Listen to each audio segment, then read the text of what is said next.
بسم الله الرحمن الرحيم الحمد لله رب العالمين اللهم صل وسلم وبارك على محمد وعلى آل محمد اللهم انفعنا بما علمتنا وعلمنا ما ينفعنا وزدنا علما وبارك لنا في علمنا وارزقنا الإخلاص في القول والعمل كاملا وعلما نافعا لا ينسى وتوفيقا دائما وصحة ويقينا وعافية اللهم افتح لنا كل خير ويسر لنا كل أمور اللهم انصر المجاهدين وارحم المستضعفين ودمر أعداء الدين واطمس على أموالهم آمين يا رب العالمين. Alhamdulillah kaum muslimin rahimakumullah.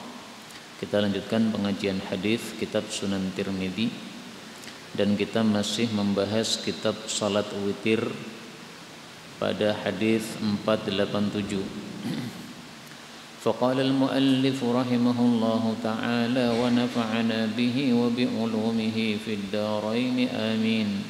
Bab ma jaa, bab tentang fi salati, salat inda zawal, ketika tergelincir matahari.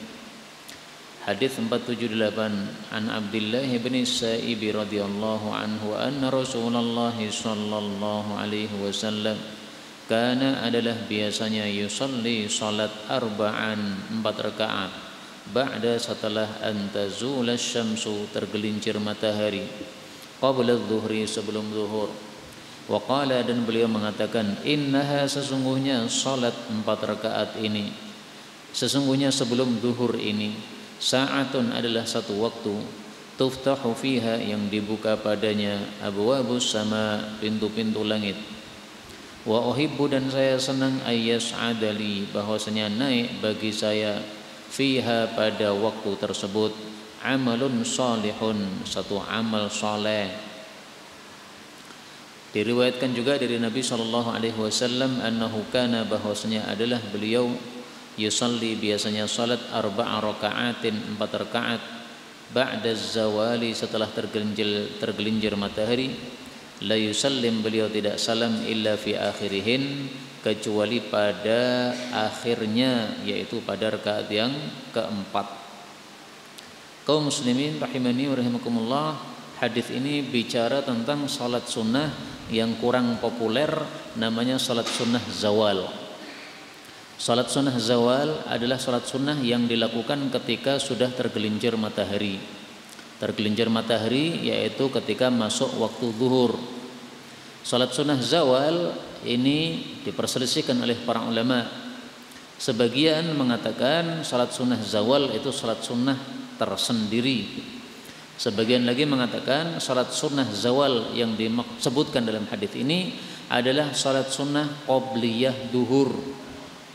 Kalau kita katakan ini adalah qobliyah duhur, berarti yusalli arba'an, Nabi salat 4 rakaat setelah tergelincir matahari, maksudnya salat sunnah qobliyah duhur 4 rakaat.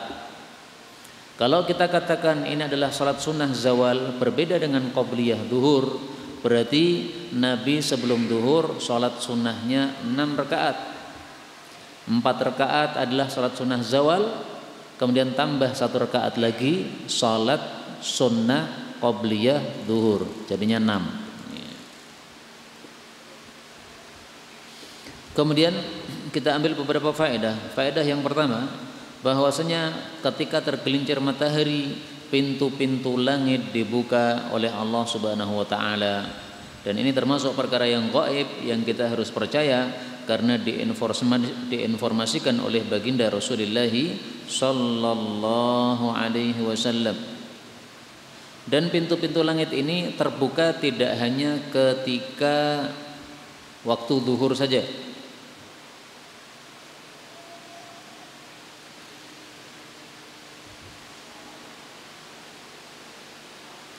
Idza nada al-munadi, apabila seorang azan mengumandangkan azan, futihat abwabus sama, pintu-pintu langit dibuka oleh Allah. Wastujiba doa, dan doa dikabulkan oleh Allah Subhanahu wa taala. Hadis riwayat Hakim sahih. Nah, maka dibukanya pintu langit ini tidak hanya ketika waktu zuhur, ketika tergelincir matahari, tapi setiap salat 5 waktu pintu-pintu langit dibuka oleh Allah Subhanahu wa taala. Adzan subuh, zuhur, asar, maghrib, isya. Ini pintu-pintu langit dibuka. Kalau sudah pintu langit dibuka, terus bagaimana? Nah, doa kita mustajab karena doa kita naik ke langit. Yas'ada, naik. Dan naiknya amal soleh ke langit ini sesuai dengan kalam Allah dalam Al-Quran. Surat Fatir ayat 10. Jangan dilupakan. Ilaihi yas'adul kalimut tayyib. Hanya kepada Allah naik ucapan yang baik dan amal soleh itu mengangkatnya. Ini surat Fatir ayat 10. Sesuai hadis ini. Kemudian faedah berikutnya bahwa salat sunnah 4 rakaat sebelum zuhur itu paling bagus dilakukan langsung 4, tidak salam kecuali terakhir. Kata-kata tidak salam ini mencakup 2. Yang pertama, tidak dipisah dengan salam kanan kiri. Yang kedua, tidak dipisah dengan tasyahud awal. Karena tasyahud awal itu juga disebut salam. La yusallim, tidak salam, baik salam penutup salat maupun salam pada waktu tasyahud. Pada saat tasyahud kita mengucapkan assalamu alayka ayyuhan nabiyyu wa rahmatullah, itu termasuk salam. Nah, maka khusus 4 rakaat sebelum zuhur paling bagus langsung 4. Rakaat pertama, rakaat kedua, rakaat ketiga, rakaat keempat langsung. Tapi 4 rakaat salat sunnah itu caranya tetap saja seperti yang dulu pernah kita bahas, ada 3 cara. Boleh 4 rakaat langsung sebagaimana salat sunnah zawal, boleh 2 rakaat salam, 2 rakaat salam sebagaimana rata-rata salat sunnah, boleh juga 2 rakaat kemudian tasyahud awal, kemudian 2 rakaat lagi dan tasyahud akhir sebagaimana salat sunnah sebelum asar. Berikutnya babu majaa, bab tentang fi salatil hajah, salat hajat. Hajat itu artinya keperluan. Hadisnya cuma ada 1 dan 1 ini dhaif. Dari Abdullah bin Abi Aufa, dia mengatakan Rasul sallallahu alaihi wasallam bersabda, "Man kanat lahu ilallahi hajah." Barang siapa yang adalah baginya kepada Allah ada hajat, atau ila ahadin, kepada seseorang min bani Adam, dari manusia, maka caranya gimana? Falyatawadda, silahkan berwudu, wal yuhsinil wudu, hendaklah dia membaguskan wudunya. Yang dimaksud membaguskan wudunya adalah menyempurnakan wudu sebagaimana diperintahkan oleh Allah Subhanahu wa taala. Sebagaimana sabda Nabi sallallahu alaihi wasallam, innahu la tatimmu salatu ahadikum hatta yusbighal wudu' kama amarahu Allah. Sesungguhnya tidak akan sempurna salat seseorang sampai dia menyempurnakan wudu sebagaimana diperintahkan oleh Allah Subhanahu wa taala. Hadis riwayat Abu Dawud sahih. Nah, itu penjelasan dari kata-kata wal yuhsinil wudu', hendaklah dia membaguskan wudunya, yaitu apa?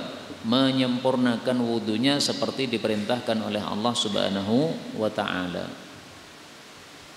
Thumma, kemudian liyusalli, hendaklah dia salat rakaatain, 2 rakaat. 2 rakaat apa ini? Nah, ini 2 rakaat salat sunnah hajat. Thumma liyuthni 'ala Allah, kemudian dia menyanjung kepada Allah. Wal yusalli 'alan nabi sallallahu alaihi wasallam, dan selawat kepada Nabi sallallahu alaihi wasallam. Ini menunjukkan bahwasanya sebelum doa hendaklah dimulai dengan pujian kepada Allah. Sebagaimana hadis Nabi sallallahu alaihi wasallam, "Falyabda bi tamjidi rabbih," atau bi tahmidi rabbih. Idza shalla ahadukum, apabila seseorang salat, maksudnya berdoa. Apabila seseorang berdoa, falyabda bi tahmidillahi ta'ala, hendaklah memulai dengan memuji Allah, menyanjung Allah. Kemudian selawat kepada Nabi sallallahu alaihi wasallam. Kemudian silahkan berdoa, terserah apa yang dia inginkan. Hadis riwayat Abu Dawud, Tirmidzi dan yang lain-lain sahih. Ini hadis ini sesuai dengan hadis tersebut. Setelah salawat thumma liyaqul, kemudian hendaklah mengucapkan la ilaha illallahul halimul karim subhanallahi rabbil arsyil azim alhamdulillahi rabbil alamin. Ini pujian, Pak. Apa pujiannya? Tidak ada Tuhan yang berhak disembah selain Allah yang maha aris, yang maha mulia. Maha suci Allah, pemelihara singgasana yang agung. Segala puji hanya milik Allah, pemelihara seluruh alam. Nah, kalau sudah memuji Allah, baru kemudian doa. As'aluka mujibati rahmatik wa azaima maghfiratik wal ghanimata min kulli birrin was salamata min kulli ithmin la tada'li dhanban illa ghafartah wa la hamman illa farajtah ولا حاجة هي لك رضا إلا قضيتها يا أرحم الراحمين. As'aluka, saya minta kepada engkau mujibati rahmatika, penyebab wajibnya datang rahmatmu, wa azaima, dan kepastian maghfiratika, ampunanmu, wal ghanimata, dan ghanimah min kulli birrin, dari setiap kebaikan, mendapatkan setiap kebaikan, wassalamata, dan selamat min kulli ithmin, dari setiap dosa. La tada'li dzanban, jangan engkau biarkan bagiku satu dosa pun illa ghafartah, kecuali engkau ampuni. Wala hamman, tidak pula kesusahan illa farajtah, kecuali engkau longgarkan. Wala hajatan, tidak pula suatu hajat hiya laka ridhan, yang hajat itu bagimu adalah diridhoi, illa qadaitaha, kecuali engkau tunaikan hajat tadi. Ya arhamar rahimin, wahai zat yang paling rahmat di antara yang rahmat. Jadi doanya dimulai dengan pujian, ditutup dengan pujian, karena arhamar rahimin ini adalah pujian kepada Allah Subhanahu wa taala. Dan ada beberapa hadis tentang arhamur rahimin, tetapi tidak sahih. Misalnya hadis yang mengatakan alah harajulun biya arhamar rahimin, seseorang terus-menerus berdoa dengan mengatakan ya arhamar rahimin, fanudiya, maka diseru oleh Allah, anqas sami'tuka, saya sudah mendengar doamu, fama hajatuka, silahkan apa hajatmu kamu sampaikan. Ini dhaif ya. Tapi hadis-hadis dhaif yang berkaitan dengan fadilah amal tidak masalah untuk kita lakukan, termasuk salat hajat ini. Boleh enggak salat hajat ini dilakukan? Boleh, menurut Imam Tirmidzi, meskipun hadisnya dhaif.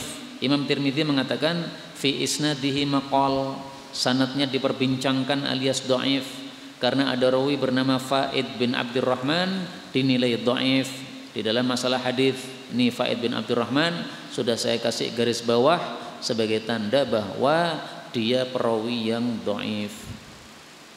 Nah, terus diamalkan boleh enggak? Kata Imam Tirmidzi, semua hadis dalam kitab sunan saya kulluhu ma'mul, semuanya diamalkan oleh sebagian ulama, termasuk hadis salat hajat ini diamalkan oleh sebagian ulama. Loh, kan hadisnya dhaif, kok diamalkan gimana? Karena hadis yang dhaif dalam bab fadilah amal boleh diamalkan apabila kita tidak meyakininya sebagai sunnah baginda Rasulullah sallallahu alaihi wasallam, karena belum bisa dipastikan sebagai sunnah Nabi. Kalau hadisnya sahih dipastikan sebagai sunnah Nabi, tapi kalau hadisnya dhaif ini masih ragu-ragu ya. Dan karena amalannya tidak bertentangan dengan syariat Islam secara umum. Salat sunnah kan banyak itu hadis-hadis tentang salat sunnah.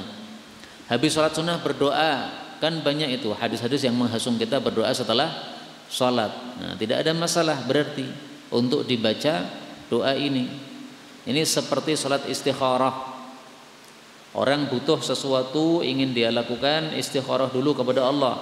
Caranya gimana? Sama. Salat 2 rakaat kemudian berdoa doa istikharah. Kalau bedanya di sini salat 2 rakaat kemudian doanya doa hajat. Maka ada hajat apapun kepada Allah atau kepada manusia, dimulai dengan salat dulu, kemudian tawassul dengan salat kita, berdoa kepada Allah, baru kemudian kita tunaikan hajat kita. Maka insya Allah akan dibantu oleh Allah Subhanahu wa ta'ala. Baik, kita baca bersama wirid yang ada pada salat hajat. La ilaha illallahul halimul karim, subhanallahi rabbil arsyil azim, alhamdulillahi rabbil alamin, as'aluka mujibati rahmatik wa azaima maghfiratik wal ghanimata min kulli birrin was salamata min kulli ithmin la tada' li dhanban illa ghafartah wala hamman illa farajtah wala hajatan hiya laka ridan illa qadaitaha ya arhamar rahimin. Kalau panjenengan belum pernah melakukan salat hajat, silahkan dilakukan seumur hidup satu kali sebagai ihtiyatan. Apa itu ihtiyatan? Para ulama mengatakan hadis dhaif fadilah amal yang isinya tidak masalah dilakukan dengan niatan ihtiyatan. Ihtiyatan itu kehati-hatian. Barangkali betul-betul Nabi pernah bersabda, maka seumur hidup kita sudah pernah melakukannya meskipun satu kali. Kalau ternyata ini bukan sabda Nabi karena hadisnya dhaif, ada kemungkinan sabda Nabi, ada kemungkinan bukan, maka tidak kita lakukan juga tidak ada masalah, tetapi sudah pernah kita lakukan sehari tadi, sekali tadi. Berikutnya babu majaa, bab tentang fi salatil istikharah, salat istikharah. Istikharah minta pilihan dari Allah Subhanahu wa taala. 480. Dari Jabir bin Abdullah radhiyallahu anhuma berkata, karena adalah Rasulullah sallallahu alaihi wasallam ya'allimuna, mengajari kami al-istikharah, doa istikharah fil umuri kulliha, dalam perkara-perkara semuanya. Yang dimaksud perkara semuanya menurut para ulama adalah al-umur al-hammah, perkara-perkara yang penting. Al-umur al-hammah, perkara yang penting. Adapun perkara biasa tidak perlu istikharah. Misalnya panjenengan mau makan, enggak perlu istikharah. Mau mandi, enggak perlu istikharah. Jadi yang dimaksud semua urusan penting, ya, mau menikah, mau mengajar, mau mondok dan sebagainya, nah, itu penting. Kama sebagaimana yu'allimuna, beliau mengajari kami as-surata minal Qur'an, surat Al-Qur'an. Sebagaimana mengajari surat Quran. Persamaannya apa? Kok dikatakan sebagaimana? Nah, lihat penjelasan para ulama. Persamaannya adalah at-tashbih fi tahaffuz hurufih, yaitu sama-sama disuruh menjaga kata-katanya jangan diubah. Quran kan nggak boleh diubah kan? Malikin nas, ya dibaca malikin nas, jangan dibaca malikin nas, nggak boleh. Qul a'udzu birabbin nasi malikin nas, enggak boleh diganti malikin nas, enggak boleh. Wa tartibi kalimati, kalimatnya harus urut sesuai apa yang diajarkan Nabi, jangan diubah-ubah. Yang awal dikasih belakang, belakang kasih awal, jangan. Man'iz ziyadah wan naqas, jangan ditambah-tambah, jangan dikurangi. Muhammad ya Muhammad, enggak usah ditambahi Sayyidina Muhammad untuk doa ini. Wadars lahu, dan dihafalkan, dijaga, dihafalkan. Nah, itu maksud sebagaimana mengajarkan kami surat Quran. Karena itu doa istikharah ini hendaknya kita hafalkan supaya tidak membaca yang tidak sesuai persis ajaran Nabi sallallahu alaihi wasallam. Apabila hamma, seseorang menginginkan ahadukum, salah satu kalian, bil amri, suatu urusan, yaitu yang penting, falyarka' rak'atain, silahkan salat 2 rakaat min ghairil faridah, selain salat fardu. Jadi syaratnya salatnya bukan salat fardu. Salat subuh diniatkan istikharah enggak bisa. Tapi salat duha diniatkan istikharah bisa. Qabliyah maghrib niatkan istikharah bisa. Ba'diyah maghrib diniatkan istikharah bisa.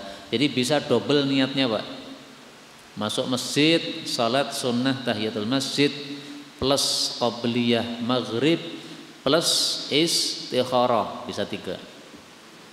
Tsummal yaqul, kemudian hendaklah dia mengucapkan kata-kata tsumma. Kemudian ini menunjukkan bahwa doanya dibaca setelah selesai salam. Assalamualaikum, assalamualaikum, kemudian berdoa istikharah.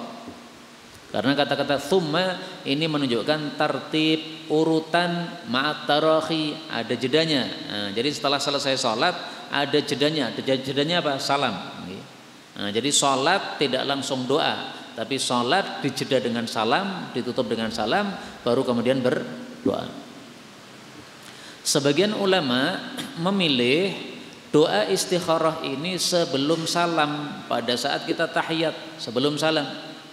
Tapi pilihan ini tidak sesuai dengan lafal ini, tsummal yaqul.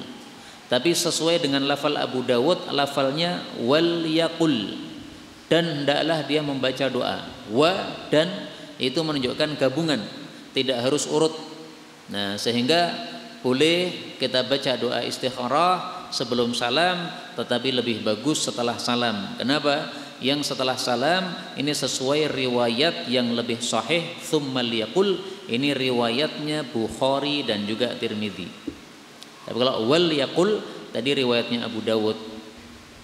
Doanya ini, Allahumma inni astakhiruka bi'ilmik. Ya Allah, sesungguhnya saya minta pilihan kepada Engkau dengan ilmumu.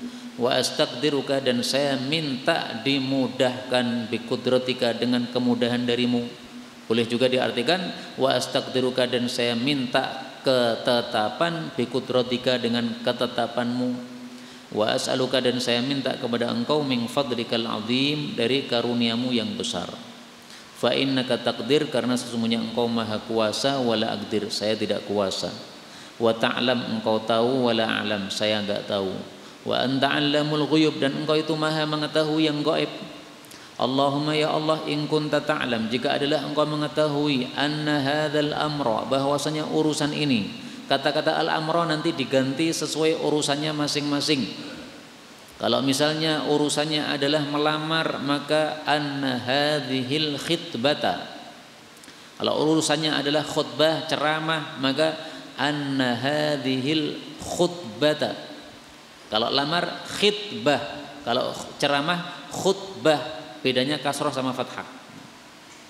Khairul li, lebih baik bagi saya, fi dini, dalam agama saya, wa ma'isyati, dan kehidupan saya, wa akibati amri, dan urusan saya.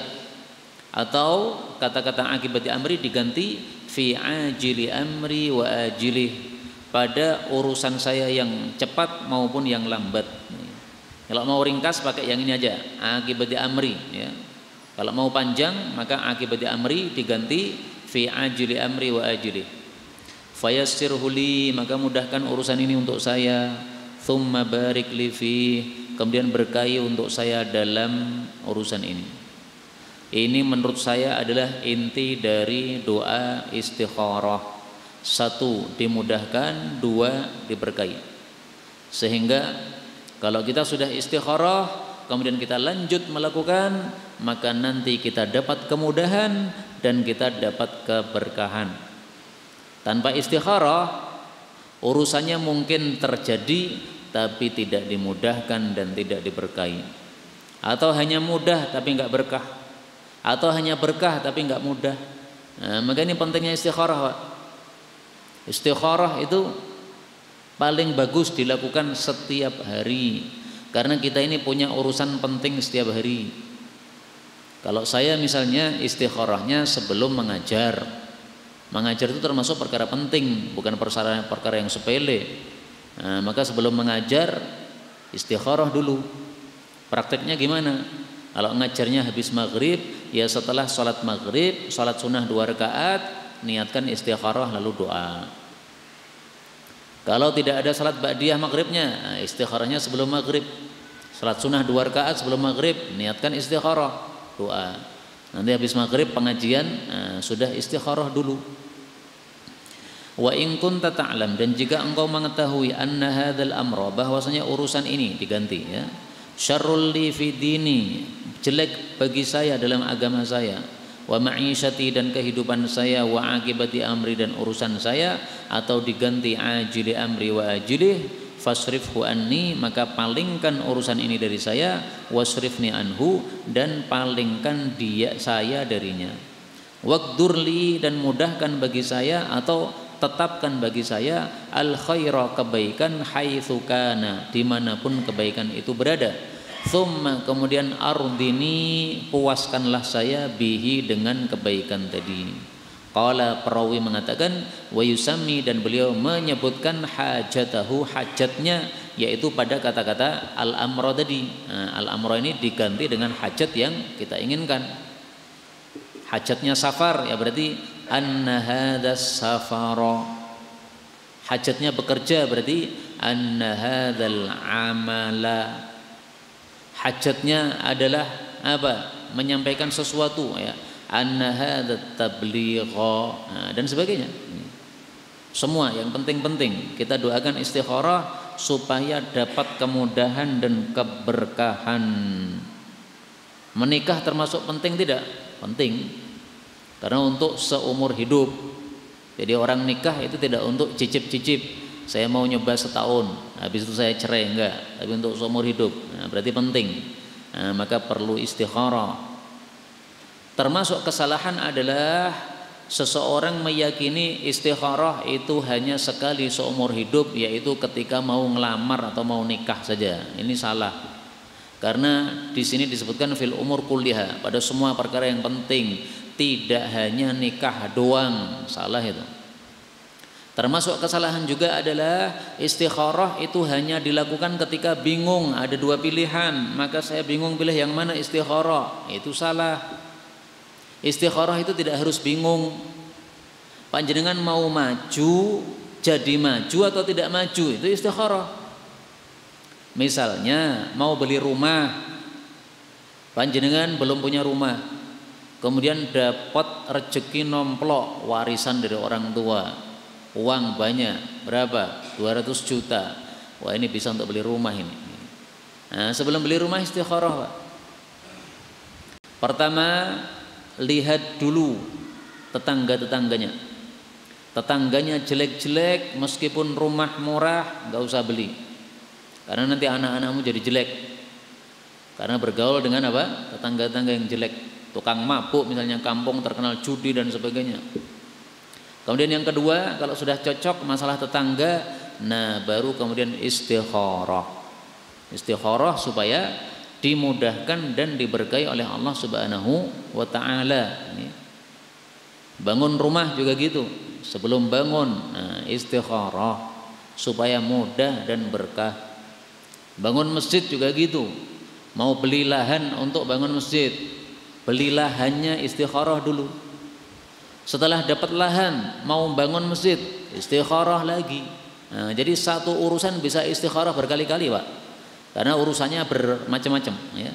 Membeli tanahnya, kemudian membangunnya, kemudian meresmikannya dan sebagainya. Ya, maka perkara-perkara penting ini ada perlu kita untuk salat istikharah. Jadi istikharah itu intinya supaya ditetapkan yang terbaik oleh Allah. Apakah jadi maju ataukah tidak jadi maju? Apakah jadi ataukah tidak jadi? Maka tidak harus apa? Sesuatu yang ada dua pilihan. Ini saya ditawari menikah fulanah sama fulanah, A sama B. Nah, saya bingung nih, mau yang A atau yang B, baru istikharah. Kalau enggak bingung enggak istikharah, salah itu. Menikah istikharah meskipun pilihannya satu. Karena belum tentu satu itu baik, ya kan? Bisa jadi orangnya solihah, kamu juga soleh, tapi ketika soleh digabungkan dengan solihah, bisa jadi nggak cocok, bisa jadi.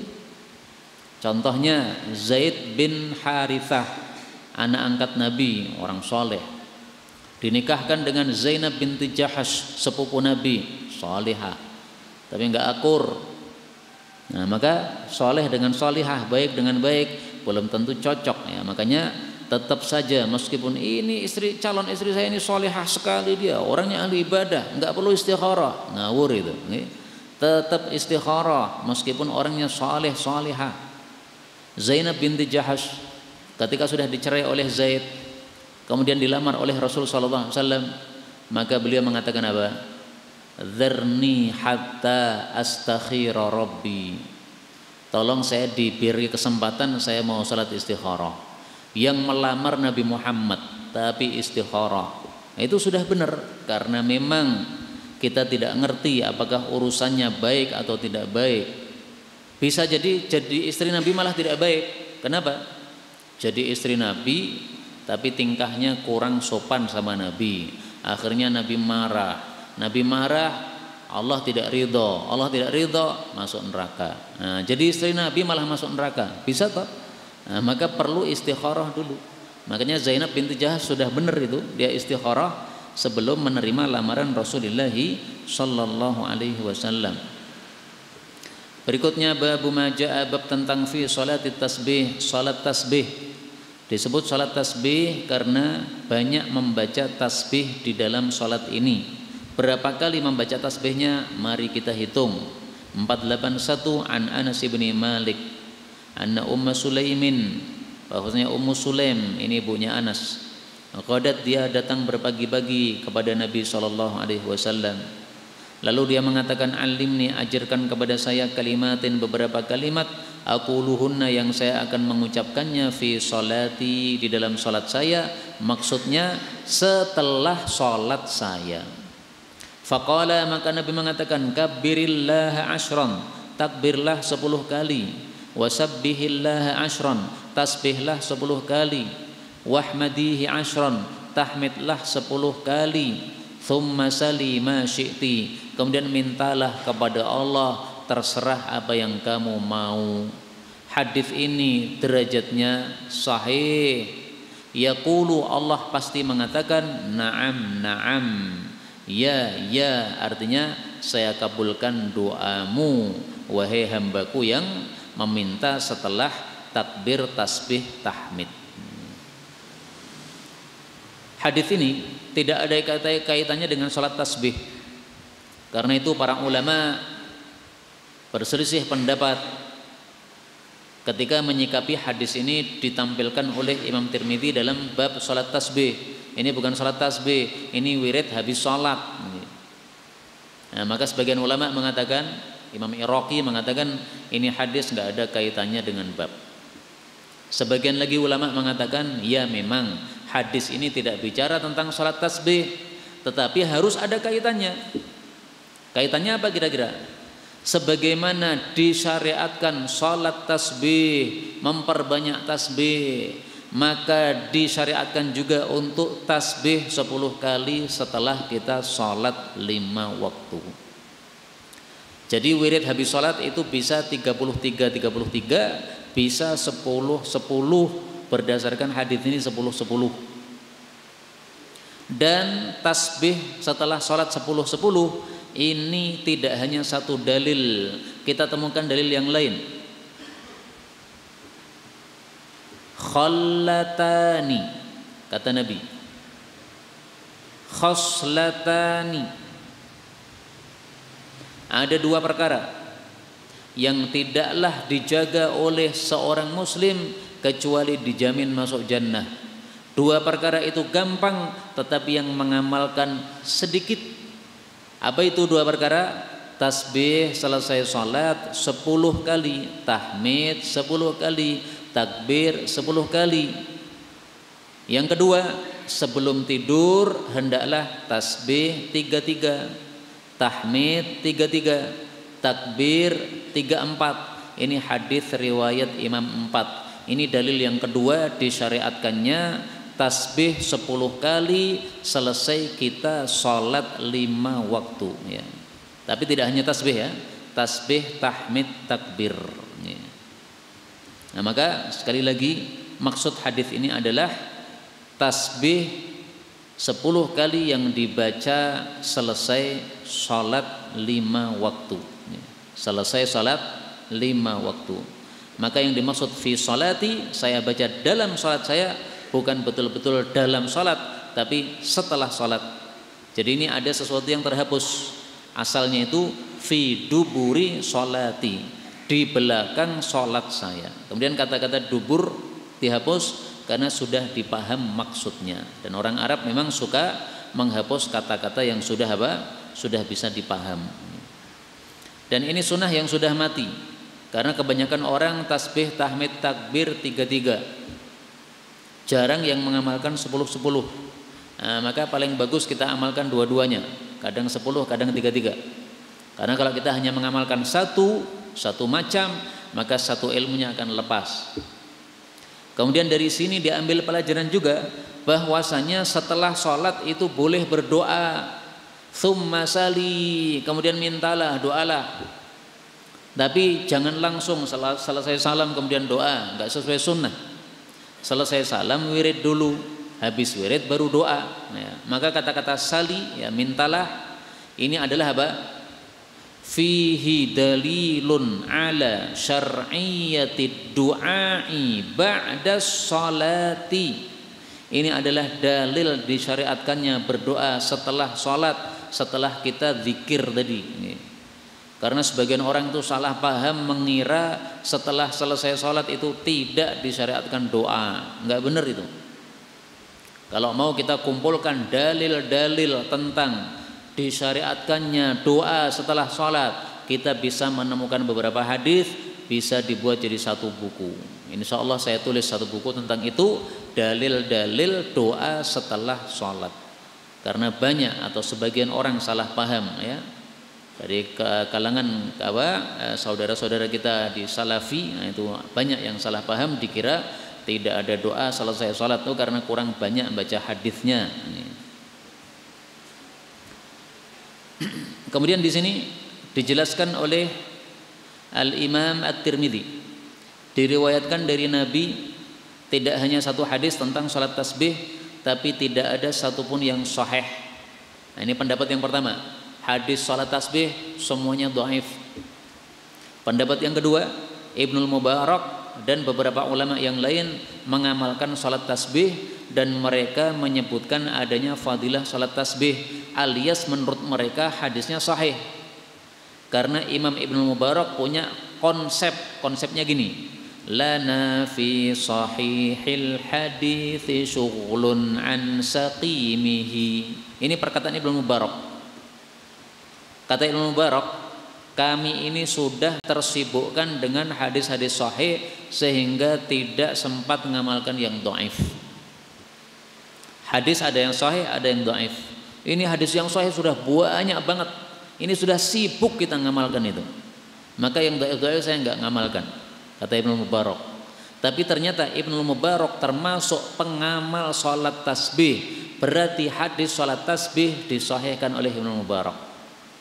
Maka ada dua kubu ulama, ya. Ada ulama yang mengatakan semua hadis salat tasbih dhaif, ada yang mengatakan ada yang sahih. Syekh Albani termasuk yang mensahihkan, Ibnu Mubarak termasuk yang mengamalkan, berarti mensahihkan karena konsepnya ini tadi. Kemudian Ibnu Mubarak ditanya, wahai Ibnu Mubarak, bagaimana itu tentang salat yang ada tasbihnya, caranya gimana? Maka beliau menjelaskan, caranya gini, yukabbir, kamu takbir seperti biasa, ya, takbiratul ihram, lalu mengucapkan doa iftitah, subhanakallahumma wa bihamdik tabarakasmuka wa ta'ala jadduka wa la ilaha ghairuk. Kemudian mengucapkan 15 kali tasbih. Tasbihnya ini, subhanallah walhamdulillah wa la ilaha illallah wallahu akbar. Jadi disebut salat tasbih, tapi isinya tidak hanya tasbih, Pak. Isinya al-baqiyatus shalihat. Al-baqiyatus shalihat itu adalah 4 wirid ini. Dan al-baqiyatus shalihat ini boleh dibolak-balik. Kalau di sini tasbih dulu, seandainya kita ganti tahmid dulu, enggak masalah, sahih dari Nabi sallallahu alaihi wasallam, dibolak-balik. Setelah itu kemudian ta'awudz, a'udzubillahi minasyaitonir rajim. Kemudian bismillahirrahmanirrahim. Kemudian baca surat Al-Fatihah, lalu membaca satu surat yang lain. Setelah selesai satu surat, jangan langsung rukuk, tasbih lagi 10 kali. Subhanallah walhamdulillah wa la ilaha illallah wallahu akbar. Jadi salat tasbih bedanya dengan salat biasa apa? Sebelum kita membaca Fatihah, maka kita membaca tasbih 15 kali. Jadi tasbihnya ini dibaca antara doa iftitah dengan Quran. Allahu Akbar, doa iftitah, tasbih 15 kali, baru Quran. Nah, Qurannya dimulai ta'awud, ya, dan seterusnya. Setelah selesai surat, kemudian jangan langsung ruku, tapi tasbih lagi 10 kali. Berarti pada saat berdiri kita sudah membaca berapa? 25 kali. 15 tambah 10, 25. Setelah itu baru yarka' ruku, lalu pas ruku membaca tasbih lagi 10 kali, kemudian mengangkat kepala alias i'tidal, mengucapkan lagi 10 tasbih 10 kali, kemudian sujud mengucapkan tasbih 10 kali, kemudian duduk mengucapkan tasbih 10 kali, kemudian sujud yang kedua mengucapkan tasbih 10 kali, kemudian dia sholat 4 rakaat sesuai cara tersebut sama dari awal sampai akhir. Fadzalika khamsun wa sab'una tasbihah. Berarti totalnya 75 tasbih dalam setiap satu rakaat. 75 kali berapa? 4. 300 tasbih. Yabda'u, dia mulai setiap rakaat dengan 15 tasbih, lalu membaca Quran, lalu tasbih 10 kali. Kalau dia sholatnya malam hari, maka saya senang salam setiap 2 rakaat. Tapi kalau sholatnya siang hari, maka silahkan bebas, mau salam 2 rakaat boleh, tidak salam 2 rakaat tapi langsung 4 rakaat juga boleh. Ini fikihnya Ibnul Mubarak. Cara sholat tasbih ada beberapa cara. Silahkan panjenengan pakai cara yang pertama ini boleh. Ini yang menjelaskan pengamal sholat tasbih yaitu Imam Ibnul Mubarak. Apakah ada cara yang lain? Ada. Mari kita lanjutkan hadisnya. Kemudian di sini ada fatwa juga. Yabda'u fir ruku', ketika ruku' dimulai dengan subhana rabbiyal azim. Ketika sujud dimulai dengan subhana rabbiyal a'la 3 kali. Lalu baru mengucapkan tasbih 10 kali tadi. Ini sebagian pendapat mengatakan gini. Sebagian pendapat lagi mengatakan enggak perlu membaca subhan rabbiyal azim dan subhan rabbiyal a'la. Kenapa? Karena sudah ada wirid yang khusus untuk salat tasbih. Nah, maka di sini ada 2 cara, ya. Cara pertama pakai wirid biasanya baru ditambah tasbih. Cara yang kedua, wirid biasanya enggak usah dibaca, langsung tasbihnya tadi 10 kali. Kemudian Ibnu Mubarak ditanya, kalau ada kelupaan pada salat tasbih, apakah sujud sahwi membaca 10 kali juga? Maka kata beliau enggak. Karena salat tasbih itu totalnya 300 tasbih. Kalau kamu tambah sujud sahwi 2 kali, kemudian kamu membaca tasbih, totalnya jadi tidak 300 kali lagi. Ya, jadi 300 tasbih jangan ditambah-tambah, karena dari Nabi 300. Baik, sekarang cara yang kedua, Pak. Hadis 482 dari Abu Rafi', Rasul sallallahu alaihi wasallam bersabda kepada Abbas pamannya, "Ya am, wahai paman, ala asiluka, maukah saya kasih silaturahmi? Ala ahbuka, maukah saya beri kepada engkau? Ala anfa'uka, maukah saya beri manfaat kepada engkau?" Ya. Jadi ahbu itu artinya adalah apa? U'ti, aku memberi. Ala ahbuka, maukah saya kasih kepada anda? Maka Abbas mengatakan, baik ya Rasulullah. Maka beliau mengatakan, ya am, wahai pamanku, saya kasih ilmu. Ilmu apa? Salat tasbih. Sholli, salatlah 4 rakaatin, 4 rakaat. Taqra'u fi kulli rakaatin, setiap rakaat kamu baca surat Al-Fatihah plus 1 surat. Jadi untuk salat tasbih ini aturannya Fatihah plus 1 surat. Jangan separuh surat, jangan 1 ruku, ya. Maka cari surat-surat yang pendek saja. Fa idzan qadatil qiraah, kalau sudah selesai bacaan suratnya, fakul, maka bacalah Allahu Akbar walhamdulillah wa subhanallah wa la ilaha illallah. Nah, perhatikan di sini. Ini kan tidak tasbih dulu kan, tapi takbir dulu. Sementara yang tadi apa? Yang tadi adalah tasbih dulu. baru kemudian tahmid. Nah, makanya saya katakan dibolak-balik boleh, nggak ada masalah. 15 kali sebelum ruku. Jadi perbedaannya dengan cara yang pertama. Kalau cara pertama tadi setelah doa iftitah kemudian tasbih 10. Kalau di sini enggak. Setelah iftitah yang baca surat, kemudian tasbihnya 15 kali, sama dengan yang tadi 15 kali sebelum ruku. Tsummarka, kemudian silahkan ruku, fakulha asyron, lalu ucapkan tasbih 10 kali. Tsummarfa' ra'saka, kemudian angkat kepalamu, i'tidal, fakulha asyron, ucapkan 10 kali. Tsummasjud, kemudian sujudlah yang pertama, fakulha asyron, ucapkan 10 kali. Tsummarfa' ra'saka, fakulha asyron, duduk, ucapkan 10 kali. Tsummasjud, fakulha asyron, sujud yang kedua, ucapkan 10 kali. Tsummarfa' ra'saka, fakulha asyron, lalu angkat kepalamu, baca lagi 10 kali. Qabla an taquma, sebelum Anda berdiri. Nah, ini perbedaannya dengan cara yang pertama. Kalau cara yang pertama, setelah selesai sujud yang kedua langsung bangkit ke rakaat berikutnya. Cara yang kedua, setelah selesai sujud yang kedua kita duduk istirahat. Duduk istirahat membaca tasbih 10 kali.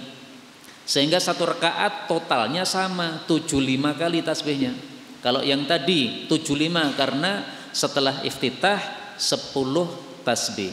Kalau di sini setelah sujud yang kedua 10 tasbih. Nah, berarti ada dua cara. Fatilka khamsun wa sab'un, totalnya adalah 75 tasbih fi kulli raka'atin, dalam setiap rakaat. Wa hiya 300, dan totalnya berarti 300 tasbih fi arba'i rakaat, dalam 4 rakaat. Fadilahnya apa nih?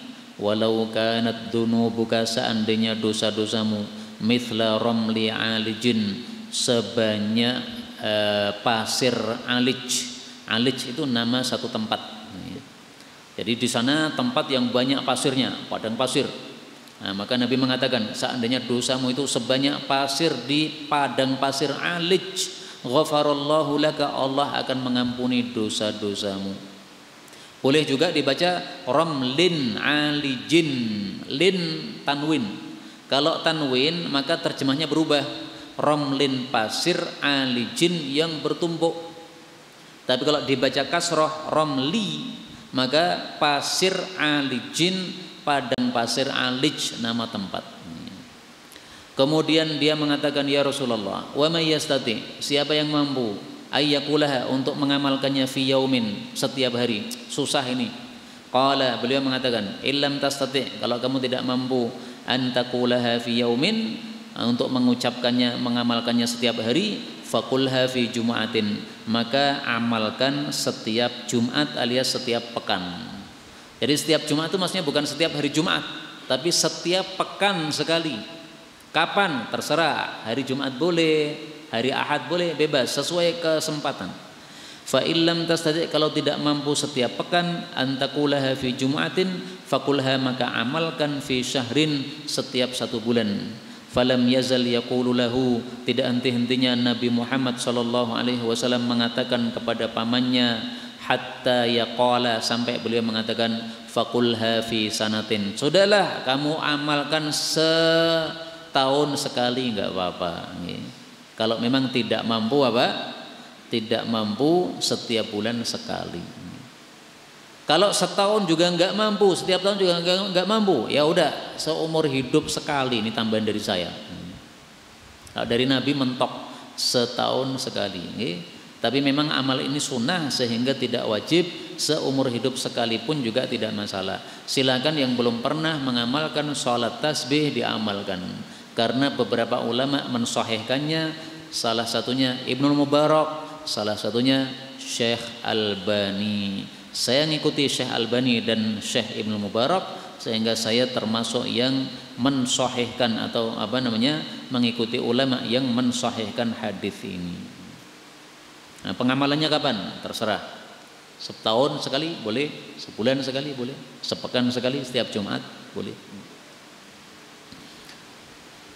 Kalau lupa, misalnya pas ruku kita malah membaca subhana rabbiyal azim, kemudian sudah sami Allah liman hamidah, tasbih 10 kali lupa belum dibaca, Solusinya digabung pada saat i'tidal.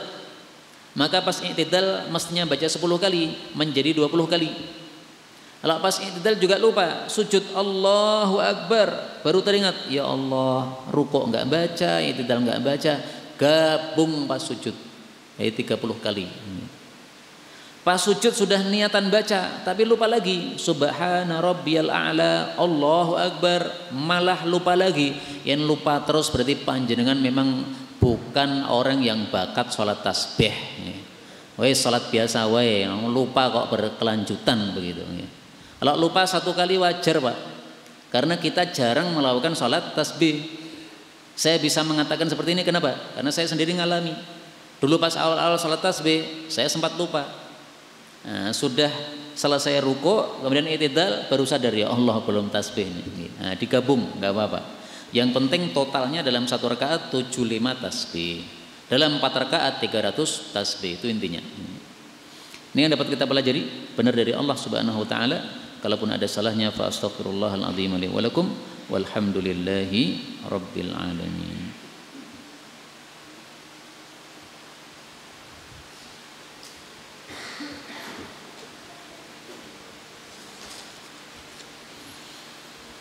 Mohon doanya untuk cucu kami Al-Bara Zian Ahmad Burhanuddin Rida Vitalia yang sedang sakit dirawat rumah sakit Sarila Husada Sragen. Kita doakan di akhir majelis untuk beliau yang sakit yang disebutkan namanya tadi, dan kita niatkan juga untuk saudara-saudara kita di Palestina dan yang lain supaya lebih berkah. Apa hukum orang yang berbicara kotor? Apa balasan orang yang membersihkan masjid?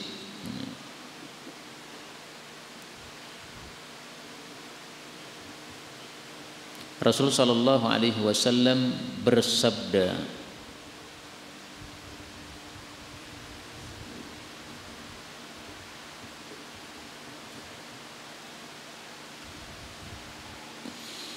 Innallaha, sesungguhnya Allah, yubghidu, membenci, al-fahish, orang yang bersikap keji, al-mutafahish, orang yang menampak-nampakkan kekejian, al-badhiya, orang yang berkata kotor.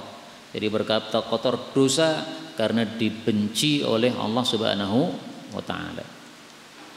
Kemudian dalil menyapu masjid, fadilahnya apa? Fadilahnya menjadi mahar untuk mendapatkan bidadari surga. Ikhrajul qumamah minha, mengeluarkan sampah dari masjid. Muhurul huril ain, adalah mahar untuk dapat bidadari surga. Nah, maka santri-santri yang rajin nyapu masjid, nanti kalau kalian sudah mati kaget istrimu sak dabrek neng surga.